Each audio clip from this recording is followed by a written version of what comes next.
I'm going to take a hit to my ego by going in detail of the mistakes that I've made, so hopefully you can avoid them. Men learn from their mistakes, but wise men learn from the mistakes of others. This is going to be a long ass video, so sit back, relax, you can flick through the timestamps if you want, but let's begin with the most interesting section on women. This is a picture that represents my 21-year-old self. I think it's instant gratification in one photo. The first mistake I repetitively made with girls before I ever had any success with them was thinking vertically instead of horizontally. I would message a girl, she'd message me back, and I would obsess over this girl. I'd get a crush on a girl in school, in college, and I would obsess over them. This one girl, focus, tunnel, laser vision on this one girl, trying to go vertical in the relationship with one girl instead of diversifying my attention onto many different girls. That is far, far, far better if you're a young man. Spreading your attention out horizontally to many different girls at once is so much better because as a man, it's only a numbers game.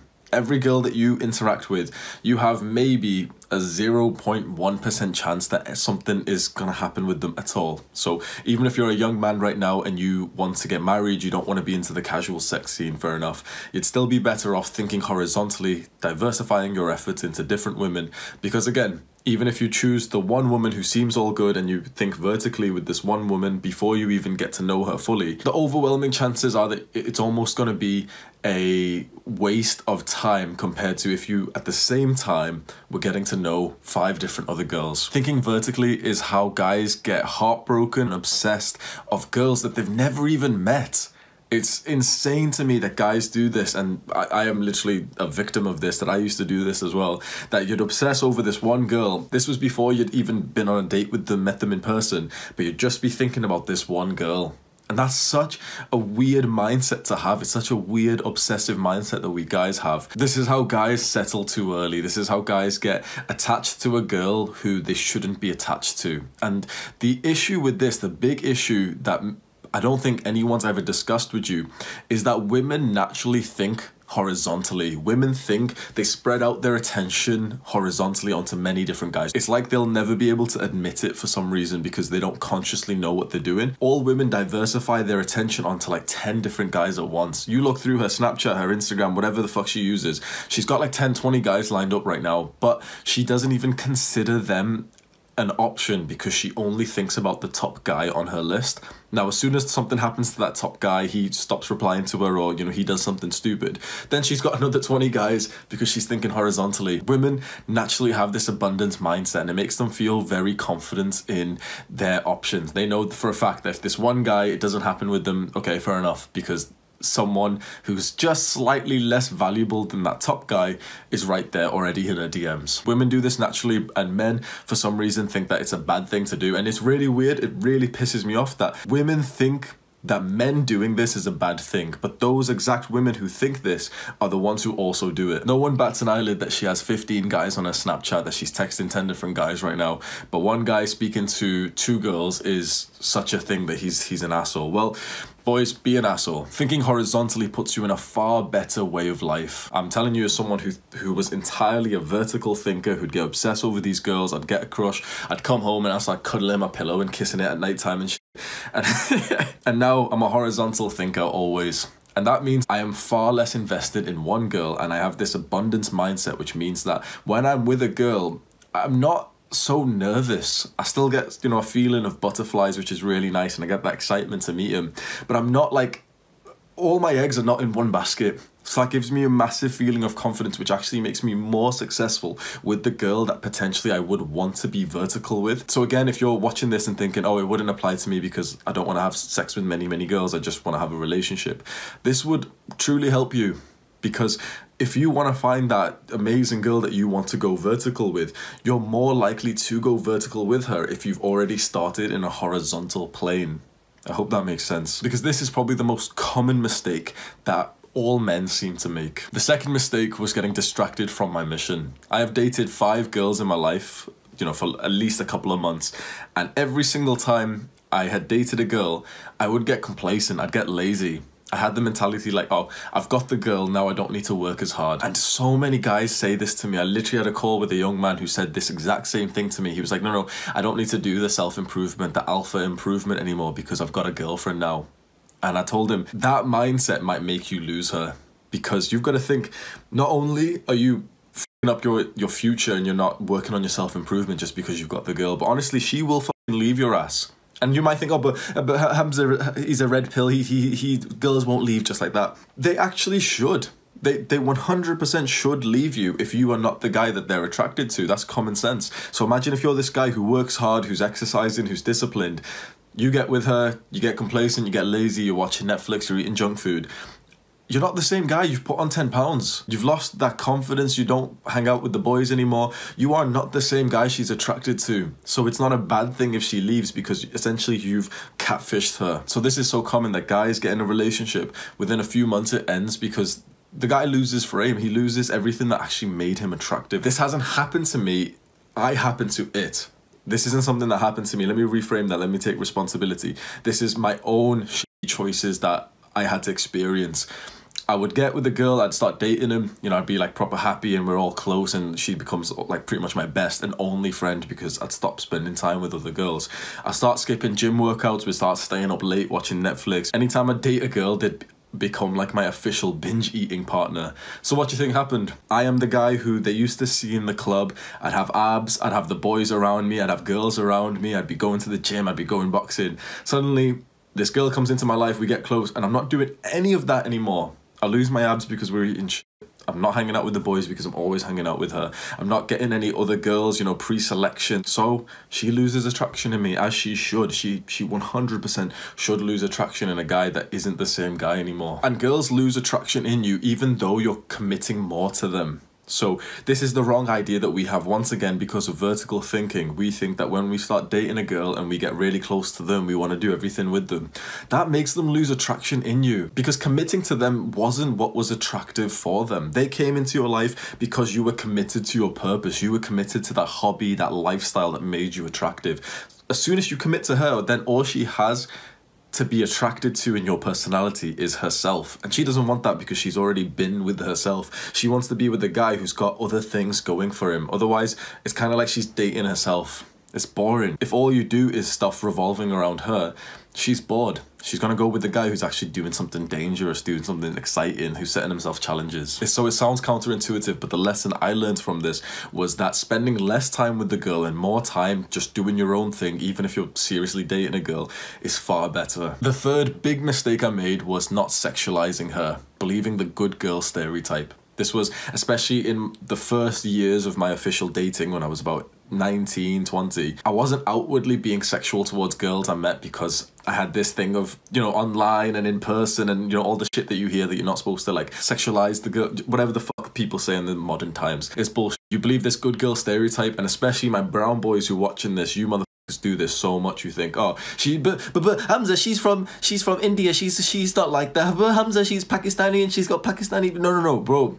Doesn't matter. Does not matter at all. The overwhelming majority of girls are sexually active, but they won't actually outwardly say it because they don't want to be perceived as being sexually active. They still kind of see it as an insult or something. We guys, for some reason, we're dumbasses and we believe this, and so we interact with her as if she's like a sexless human being. We hold the idea that unless she's very, very obviously sexually active, she's got really sexual pictures, for some reason we start thinking, oh, she's not sexually active, and so the way to go about dating her is to not mention sex. Don't push for sex whatsoever. Don't escalate for sex, and instead let's talk to her like a friend. And that is one of the most ugly things that you can do with a girl, because she doesn't want that. Like, it's like you're not even being honest. You're not even being true to yourself. Your frame has completely crumbled, and you're just taking on what society's told you, which is, oh, don't sexualize her, don't mention sex, don't do anything, don't escalate towards sex, and instead just like speak to her as if she's a friend of yours. That's completely and utterly so unattractive for a girl. And again, I want to make this clear that brown guys are the worst for this. We've got this idea that, oh, if she's from the village, she's not going to be sexual, she's going to be a good girl. No, she's not. Like, Western media has reached that far. They've all got smartphones, they've all got Instagram, they've probably all got OnlyFans. It doesn't matter. If you don't treat her in a sexual way, some other guy will. And he'll be getting what you deep down wanted, but you just didn't have the confidence for. And then which guy is she going to choose? The guy who's got confidence to say what he wants, who's holding frame, or the guy who's a little bitch and he's just believing what society told him? Now, this sounds like a little bit of a cuck mentality, but bear with me. You've got to keep in your mind that every girl you speak to enjoys sex and has probably had sex in the last week, and she had pleasure out of it. You're probably thinking, oh, he's weird, he's a cuck, why did he say that? The thing is, it's true. If you can't imagine those two things, you're not ready for the dating life. You still believe in the good girl stereotype. The moment you can imagine these things is the time when you can actually go and interact with a girl in the right way. Most guys don't ever think of a girl in the sexual way. Society has made you feel weird about it by saying, oh, stop treating girls like sex objects. They're f***ing female and I'm male. That is the point of our interaction together. I'm not treating them like an object. I'm literally treating them like the purpose of our lives. That is the point. And if you don't do that, that is like the biggest crumble of your frame. So again, it sounds like a weird mentality, but especially if you're meeting the girl on Instagram or Tinder, just imagine to yourself that she enjoys sex, and then go ahead with that. Then go ahead with the interaction and see how your behavior towards it changes when you think, okay, some guys probably fucked her in the last couple of weeks, so if I want to be a similar guy, if I want to be one of those guys for her, I'm gonna need to act like it. Why the fuck would you act like a little good boy to a girl who's getting piped? You know, of course, we'd all like to be the one guy for her, but let's be honest, it's not really realistic. At least be one of the guys who's piping instead of one of the guys who's just on her phone, treating her like a princess and being there for her to call him at midnight after she's just been piped by a guy like me, and you're the one who's speaking to her and having long conversations with her. I feel like I've just offended a lot of people. But that is a big mistake that I've previously made when I was younger. And at the moment that I stopped listening to this bullshit that society's put onto us and started actively thinking that every girl I interact with enjoys sex, I've been interacting with them in such a more masculine way, and my success with them skyrocketed because I wasn't pussying around. I wasn't just thinking of the good girl stereotype. Break that stereotype in your mind and you'll find that your success with women, even again, if you want to go for the relationship stuff, it skyrockets. And finally, probably the most painful mistake I've made with girls is not walking away. With every girl that I've dated, there was a particular moment in my mind where I knew that I'd be better off from walking away, and I promise you, with all 5 girls, I didn't do that. I am bad at rejecting. It's something that I have journaled about and I've had to like think deep about, because I'm shit at it. I don't know if most guys are the same. I feel like most guys would be the same because we're always acting somewhat out of scarcity. Even if you've got other girls, which sometimes I have had, we are inherently going to be the ones acting out of scarcity compared to the girl who's going to have 100 different options on the first hour after leaving. As a guy, it's almost assumed that if you leave a girl that you're dating, you're going to have like a month, 2 month, 3 month periods of like dry periods. With all 5 girls, there was a point when I should have left, but I didn't. Mainly because I wanted to avoid that heartbreak feeling. I wanted to avoid that breakup feeling. I'm never good with that. It makes me cry literally all the time. And so I'd never had the confidence to embrace that. And you know what? Let me tell you a quick story. It isn't really about breakups or anything, but it kind of is. So I had a very good friend in university and we fell out, and he is like, bro, he's a charming guy. He's like a confident, masculine motherfucker. I learned a lot from him. And one time after we fell out for a couple of months, we went from being best friends to literally not speaking on anything. We met in a club. Like, we didn't meet, but like he was in the club, I was in the club, and he came up to me, and it was like an eye-opening moment. This guy who's so incredibly masculine, who's so incredibly confident, in that we started speaking and he literally burst out crying and he was like almost shouting, and do you know what I mean? Like he was emotional about it. And I would have always thought him to not be someone who was going to be emotional about something like that. And the same for a breakup. He had the same type of personality when he'd break up with someone. And at first, you know, I was like, I didn't find it funny, but I found it like, why is he not holding frame? You know, all this fucking red pill bullshit. And then I was like, it took me a while and I thought, you know what? That is by far the best way to interact with this, is to experience that emotion which should be experienced. When you're ending a relationship with someone, what he did that night allowed him to move on 100 times faster than me holding it in out of being the big masculine guy who doesn't get upset over losing friends. And the same thing with the girls. Instead of me expressing my heartbreak, instead of me going up to the girl and saying, no, it's not working, and start crying in front of her, give her one last hug and walk away, I didn't have the confidence for that. So instead, it was just kind of like, we just kind of stayed together for an extra month, 2 months, 3 months, years, when we shouldn't have. So I took a page out of this guy's book and I said to myself, you know what, there is absolutely times when it's gonna be probably the last time you ever see someone. Make sure that you express the emotions that should be expressed. And that is very, very powerful, because I am someone who just doesn't personally do that. So for me personally, this mistake of not walking away, probably the biggest part of it was just wanting to avoid this breakup, this, you know, crying feeling.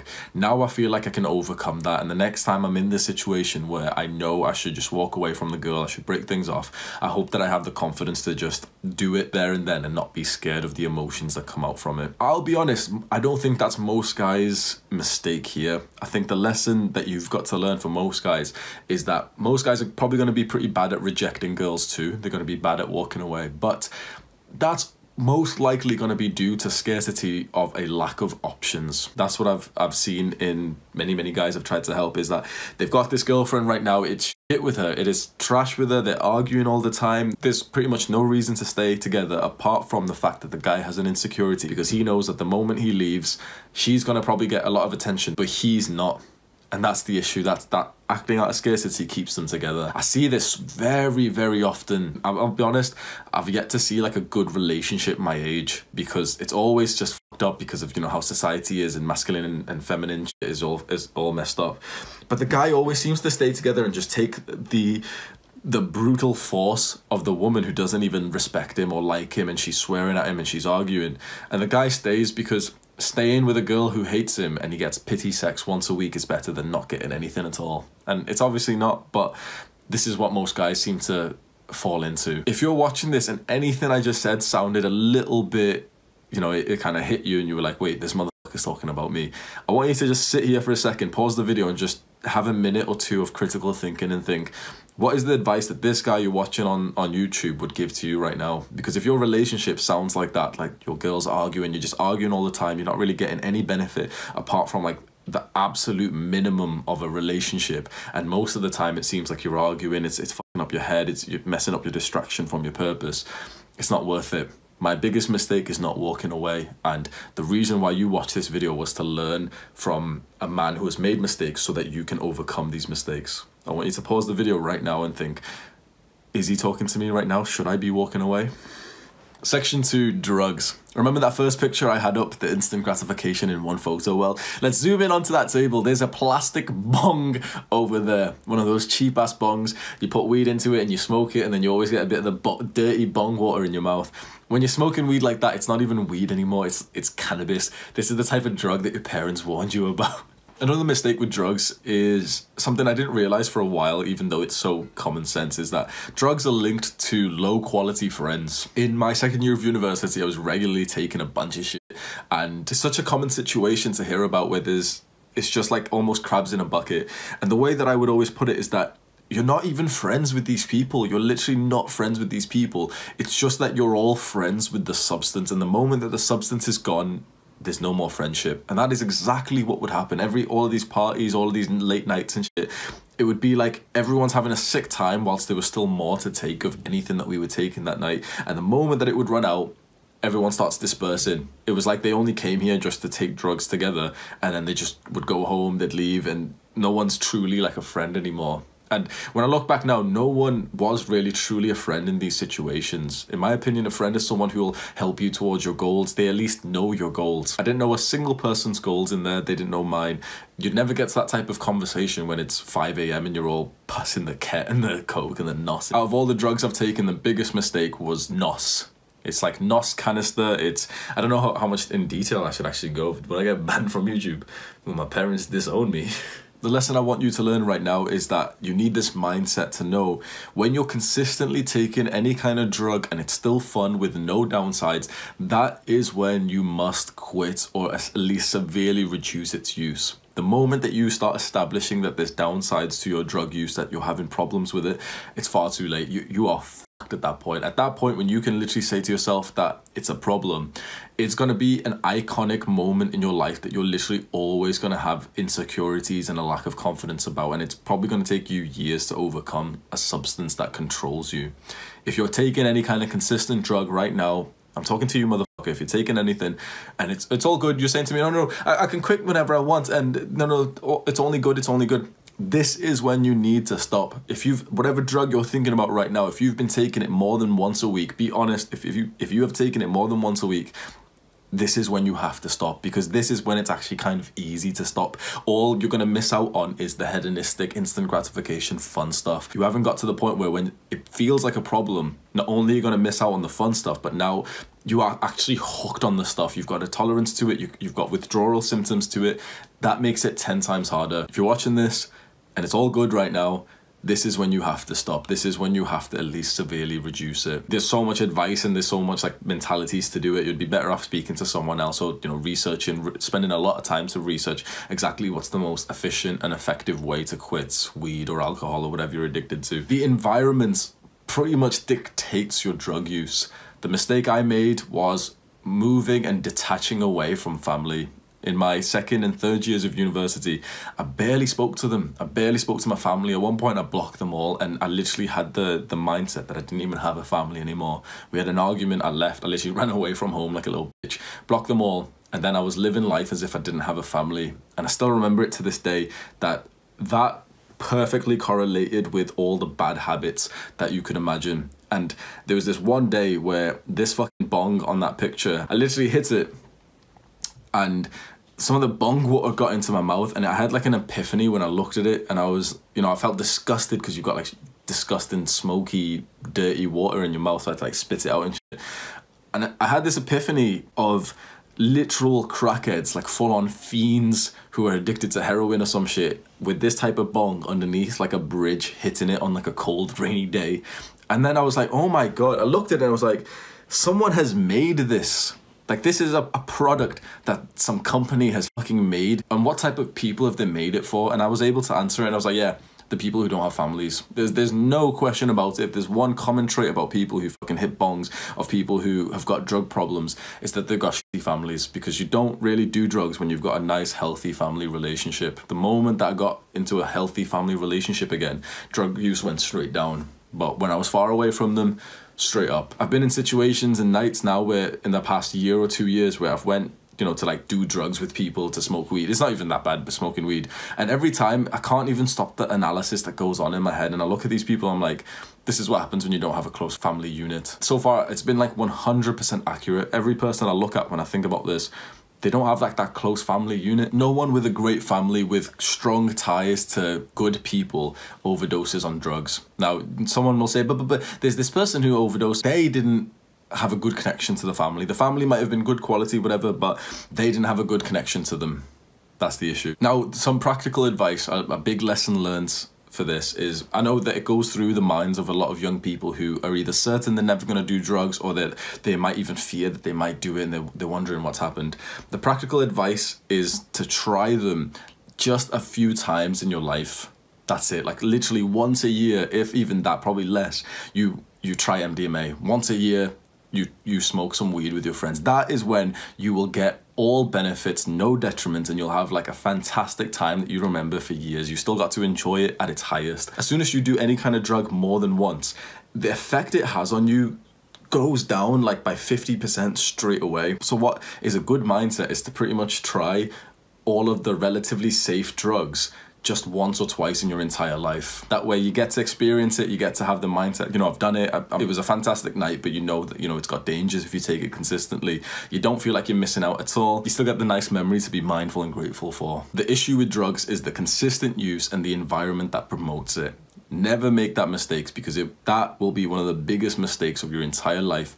And it's really tricky because you don't even realize that you're going into that kind of mistake up until it's too late. So hopefully, if someone's watching this and you've now identified that you might be in this environment that promotes drug use, or that you've been taking it too consistently, know that right now is the time, that any day after this is going to be harder. Day one of moving on from the drug could be today, or it could be in 5 years from now. It could be in 10 years from now. Try and make day one today. Section 3, video games. The big mistake I've made, which is quite obvious, is just spending thousands of hours on video games. And it's really weird. I made a video about how video games manipulate men. I spent thousands of hours leveling up and making money on games, on virtual reality. And when I look back now, obviously, you know, I'm a grateful guy. I can see some benefits to it. I got to make some friends. I had a fun time. It's just weird because I could have been doing that stuff in person. How much more fun is leveling up in a game compared to leveling up in real life? Honestly, leveling up in real life is 1,000 times better. How much more fun is making money in a game compared to making money in real life? Making money in real life is 1,000 times better. It's just that video games are easy and they're convenient, and that they essentially give you the rewards of delayed gratification with none of the discomfort. That you get to train the skill, you get to feel like you're working towards progress just by clicking on the yaks and the chickens and shit, just by leveling up your skills. Video games are the trap of young men, and it has trapped me previously. The trap is kind of hard to get out because the more you're in this trap, the more that you're into video games, the worse your life is in general. Because if you're spending 3 hours a day every single day on video games, that's 3 hours a day that you weren't spending on real life. So there's gonna come a moment when it's time to embrace real life, but real life is so shit because you've been leveling up in the virtual world instead of real life. It's a big, big, horrible trap, and many guys are struggling to get out of it. Video games are exactly like drugs. Exactly like drugs. It is the environment that puts you into it. It's probably still the kind of shitty family vibe where instead of doing things in real life in your house, you're just there, just staring at your computer, just leveling up on RuneScape, just mouth breathing, just getting Lord for your bank. The issue is that when you're consistently playing video games, all of your friends are on it. You haven't been leveling up your social skills in real life, and so the only friends, the only social contact you have in your life is those guys on Discord and Skype. And so when you're leaving, it is exactly like drugs, because then when you stop playing those games, you aren't anywhere near as close to those friends. When the substance is gone, you're not friends anymore because you were all friends with the substance. It is exactly like drugs. Does that make sense to anyone else? I just had a huge realization. Drugs are linked to low quality friends, and they're not exactly your friends because you're only together for the substance, and the moment that the substance is gone, you're not friends, everyone leaves. That's exactly what it's like with video games, because what happens to most of the friends that you speak to when you stop playing that game, you're not going to speak to them anymore because they're playing the game. Why would you go on Discord to hear them playing the game? You might send a few messages, but after a while it dies down completely because you were never truly friends with these people. You were friends with the game, and you just did the substance, you just did the drug together, and it made it a little bit more fun. But the moment that the substance isn't shared between you, the friendship, it doesn't exist. Video games are a drug. Section 4, jobs. Big mistakes I made here. The first one that comes to mind is the fact that I used to put the employer's business or the employer's feelings, you know, the boss's feelings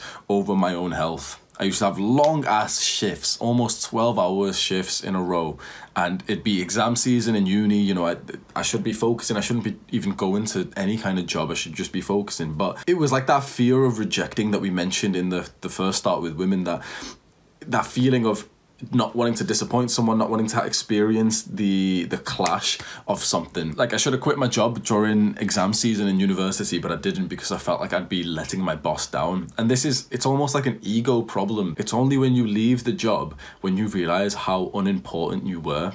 Now, this is probably different for someone who's, you know, high up in some career, but if you're a young guy and you're working shitty jobs through university, through college, just know that you're not even special, you're not even important. Even if you've been there for a while, even if they say, oh, you know, thank you for your work, the moment you leave, they'll replace you and they'll be absolutely fine. And that's a good thing, because that's exactly what the role entails. But we have this feeling of importance, thinking that, oh, if I don't go for this shift, if I do this or that, they won't manage, they won't, like, he'll be upset. Another mistake was working night shift. This was my favorite job. I was working night shift in a homeless accommodation. It was very, very fulfilling. I was able to take my laptop. I was able to do drop shipping and even a little bit of YouTube and learning to code. It was probably my favorite job I've ever had. But working night shift is horrible for you. The timetable I didn't have a timetable, but imagine like the way my week would be structured was that before the night shift, I felt like I needed a day off, like a day to chill, because I'd be going to night shift and, you know, I'd be fucking up my brain and my health and stuff. But then after that, I'd come back and need to sleep for most of the day. And when you wake up at like 5 p.m, you're not going to go and do productive work at that point. You're literally just going to go and chill, smoke weed, and then go to sleep. And, you know, your sleeping patterns all fucked. The mistake I want you guys to learn is that night shift will probably always be paid more than any job you look at. So if there's like a day shift and a night shift will always be paid like 10 or 20% more. Don't take it. That's a trap. That's such a fucked up way to induce unhealthiness into someone, that you're getting an extra £1, £2, £3 per hour. What it does to your health, man, £3 per hour is fucking nothing when it's reducing your testosterone, it's fucking up your brain, it's fucking up all parts of your health. People who've got bad sleep are worse at 100% of the things in life.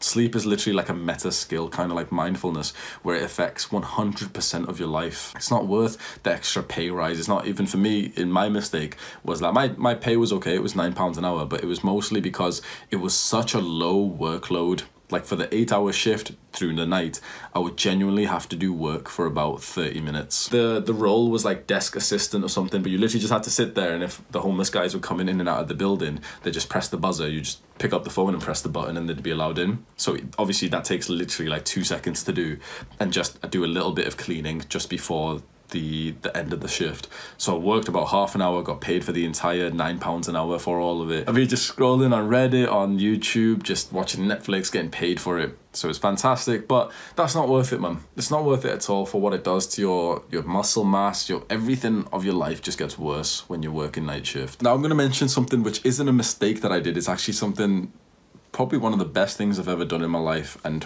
hopefully it's something you can learn from. It was to replace my full-time job with a part-time job to increase the amount of time that I could spend on my business. This is why I am here today. I was working a full-time job after I graduated. It was a shitty job. It was customer service, and I was working 40 hours a week. I did the math and I calculated that if I reduced my hours from 40 to 24, I wouldn't even lose that much, because I'd be then underneath the threshold where you pay tax and all this stuff. I was going into work 5 days a week, but if I took off an extra 2 whole days, I would lose like £60. So as I was going into work, and it would be, you know, Thursday and Friday, I'd be thinking Thursday and Friday, I'm literally making £30 today. Not just, you know, 8 hours in work, but literally having to wake up early, go to work, come back and just be fatigued.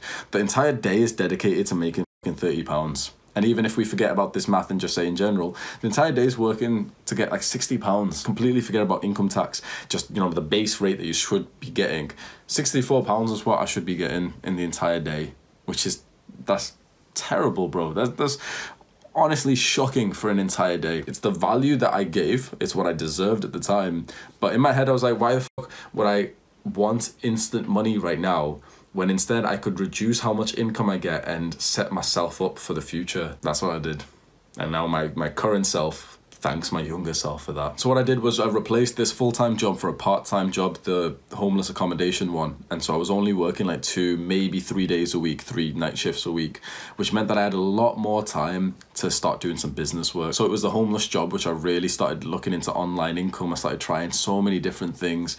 And honestly, that is why I'm here today. So the advice, the lesson learned I want to give to anyone watching this is, if you're working a shitty full-time job, customer service, basic entry, do the math. Do the math to calculate exactly how much you're getting after tax, after everything, and then do the math to how much you would get if you only worked 3 days a week in a part-time job.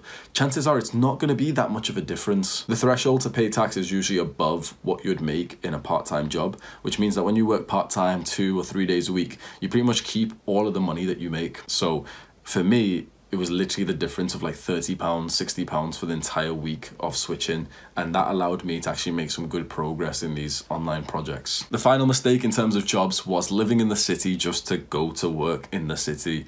Huge mistake that I see so many young people doing. I might make a full video of this, but this is probably one of the biggest mistakes you'll make when you're just young and 20. Move into the city because that's where the jobs are, getting a nice city apartment and literally spending all your money just to live in the city, but you're not even living in the city because you're just in work 5 days a week. Such a shitty life to put yourself through, and I see so many people do it because of this hedonistic, materialistic lifestyle where they get to post pictures of their apartment like I used to do. You're spending all your money to live there.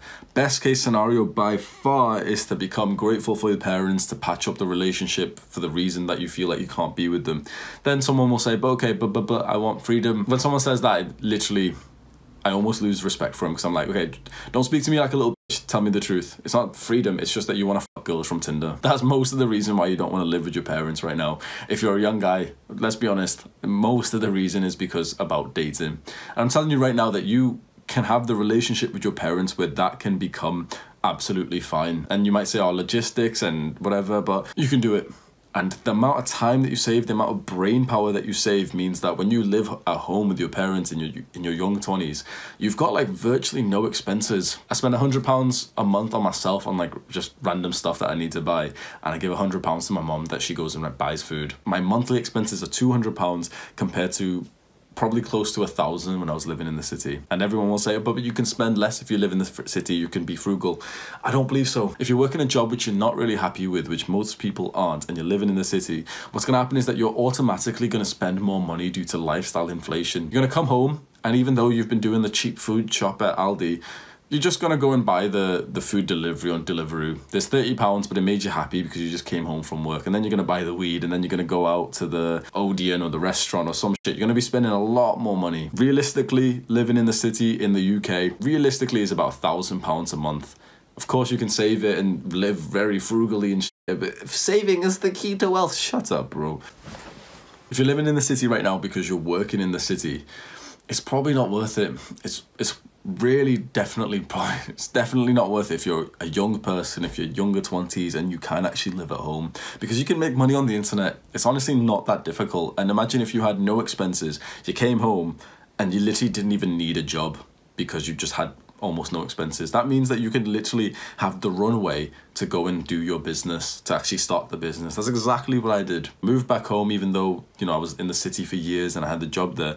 I moved back home and I didn't even need money here. So I had the runway to go and do YouTube and actually, you know, grow it and start this business. And now I'm at the point where I'm making more money than I'd ever made before, but I had to just endure that initial gap, and I'm very glad that I did. So I hope that anyone watching this might use this as motivation to do the same thing. Part 5, mobility and flexibility. Now, this is something I have neglected for pretty much my entire life, and I know that you dumbasses have too. We're so focused on just building the aesthetics, on just going to the gym and building the muscle, that we've completely forgot that our body should be agile and flexible and capable of everything that it requires. You should be stretching every single day. Now, I'll be honest, I do miss it quite often, but just set the intention to stretch, you know, the same way that we do habits, where you add it to the routine, you stack it onto something that you're already doing. Try and hit some kind of stretch routine every day, and my advice right now is to not waste time with the conventional stretches, you know, the stretch routine. When you do the stretch, you'll find the ones that truly stretch, that truly seem to like pull the tight muscle. They're the ones you should be doing. When you look at a stretch routine on YouTube, which is good advice, go to YouTube, find a stretch routine, try different ones for the week, and just memorize which ones really seem to pull that muscle for you.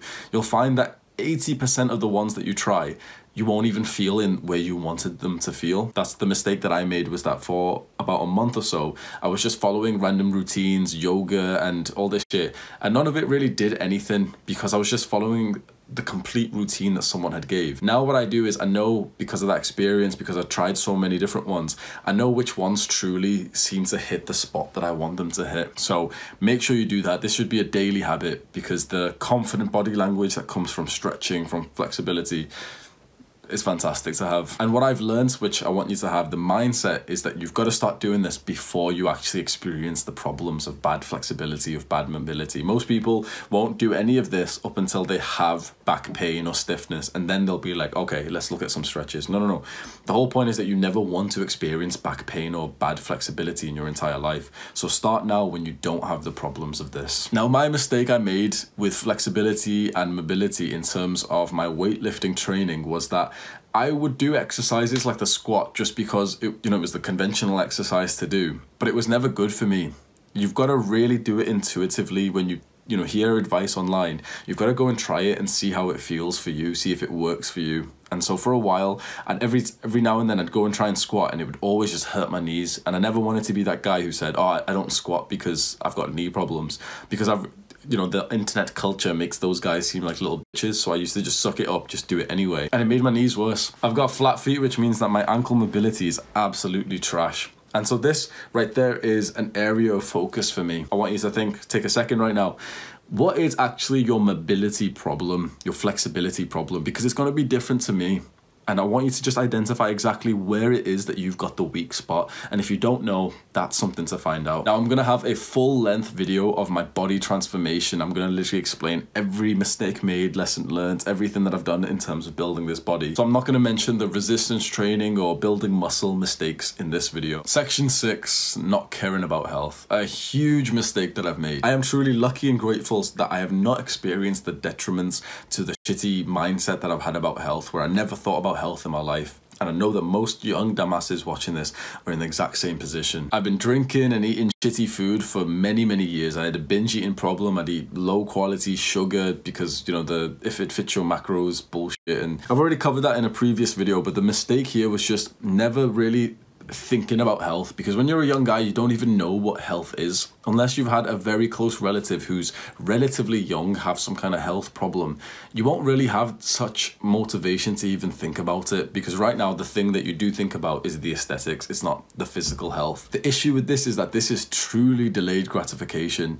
If you do the right things, you won't ever truly know that you've done the right things. You'll only know if you haven't done them in 20 years time, that you get heart disease or a stroke or something. This is probably one of the biggest challenges that you could then have, that prioritizing your health now so that the future version of you in 20, 25, 30, 35 years time isn't going through the same health problems as everyone else around you. So the mistake I made was listening to this shitty advice online, especially the fitness industry. These fuckers told me you can eat as much sugar as you want, it doesn't matter if it fits your macros. Am I eating the pizza or the salad? Fuck you, V-Shred prick. They're all gonna be dying earlier than they need to. And I was going to be one of them, because I followed their advice because I thought they'd be trustworthy. And then when I actually began to do my own research, my own education, I learned that all the foods I was eating were horrible for me. I never put 2 and 2 together to realize that, you know, McDonald's and sugar and junk food is actually bad for you because of the amount of shredded people who was eating it. Because, you know, their thing is, okay, let's just reduce our calories and we'll lose weight. Yeah, of course you will. But now you're sick.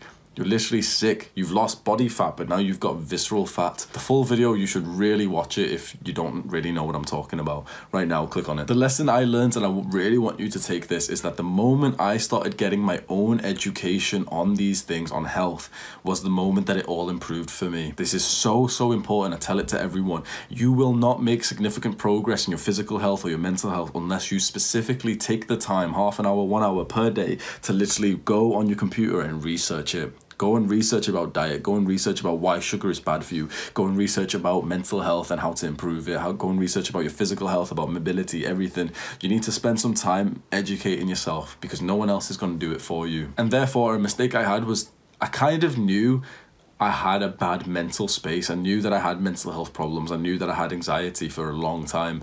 But I never knew that it was something that you could literally just Google how to get rid of anxiety and just, you know, actively spend some time to follow the steps. And quite frankly, when you do that, it's actually easy. I'm gonna be completely honest. I'm gonna be like heartless to the people who've got mental health problems. Once you start researching and learning about it, it's not even hard to get rid of mental health problems. By mental health problems, I mean depression and anxiety and stress. It's not even hard to get rid of them. You literally just need to spend a few minutes to sit down and just Google and research and YouTube how to lower depression, how to lower anxiety. The first few links that you click on give you the exact roadmap to do it. And the mistake I made was not doing this because it was just a mystery to me, because I never bothered even giving it the time to do some research. So one statement that I keep saying is that mental health determines your productivity. That is so, so true, and it's so important.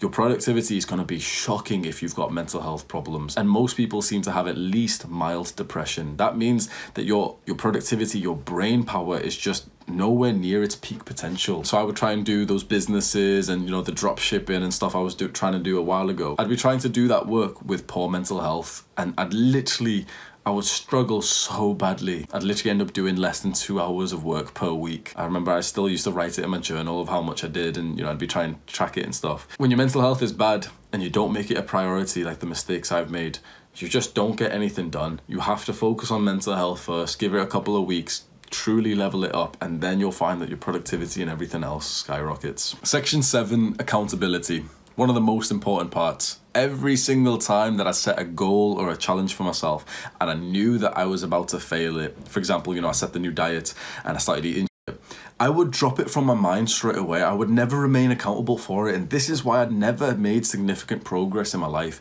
You must remain accountable even to the failures. You have to say you failed. You have to come back to the journal, to the coach or, you know, the accountability partner and say that you failed, because it's that moment of saying that you failed which fuels you to not want to experience that again. Every single diet, every goal that I set previously before I started being accountable to myself in my journal, I would just drop it from my mind because you know, it's an uncomfortable experience to write down you failed. So I'd begin to fail the goal. I hadn't completely failed it, but instead of, you know, at least trying to or whatever, as soon as I'd feel like I was about to fail the goal, about to fail the diet, I'd drop it from my mind and suddenly I wasn't on a diet. I didn't have a goal anymore. And so now with clear-headedness, I could go and binge eat and just do all the fucking about that I wanted. The mistake I made was never valuing accountability. And it's so much more valuable when you have someone else keeping you accountable who you really don't want to disappoint. And accountability is just one of the things that I offer in my self-improvement coaching. If you feel like you have a lot to learn from me and you really want to make some progress and you're willing to invest into that progress, I can coach you on a one-to-one basis and I can be the one who holds you accountable. I have 2 packages that I offer, but the one that has the ultimate accountability is what I've called the fast track. That is for 4 weeks. Every single day we have a call. Every single day we're going to set you off with a plan and you have to come back to me and say whether or not you followed the plan and, you know, which boxes that we tick. And I make the behavior tracker for you. That I literally have a notepad of the behaviors I want and I'm going to check them off when you tell me that you've done them. I don't think you could ever have a higher level of accountability than that. I think that is truly, truly life-changing value. The 2 guys who have signed up to it, honestly, it has transformed their lives. They came to me with major depression, major anxiety, addictions, struggling to get off YouTube, to get off porn, not doing anything, shitty mental health, shitty mental self-talk. Within 2 weeks, it's like they were different people. They were finally smiling again. Here's a little screenshot one of them sent me that I've changed his life. That is the ultimate accountability. I genuinely don't think you could get better accountability than that. I only take 1 or 2 guys on this package, this fast track. If there's any spots available, you can go and find out by going to the top link in the description, self-improvement coaching.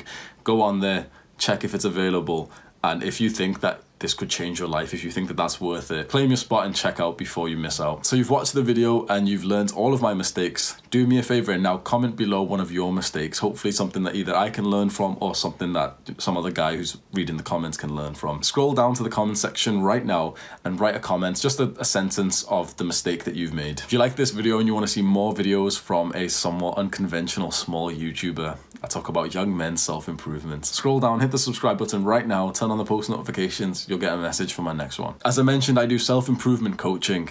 If you'd like my one-to-one help, go down to the self-improvement coaching link in the description right now, click on the link and go check out the packages that I've got. I have a restricted reading section email newsletter. Every Sunday I send out an email with some fantastic value. It takes me like 2 hours to write it. If you're interested in that, it is for free. You can just go to the email newsletter link in the description, click on it right now, sign up, and you'll get an email from me on Sunday. If you like this video of me going in depth about my own experiences, another video has just popped up. This is my self-improvement life story. I tell you everything that's happened in the 6 years that I found self-improvement, of how I've been working out and I've been getting some success with girls, with confidence, with friends, building that muscle, you know what it is. Click on it right now to watch it. Take care. Whew. I'm tired, fam.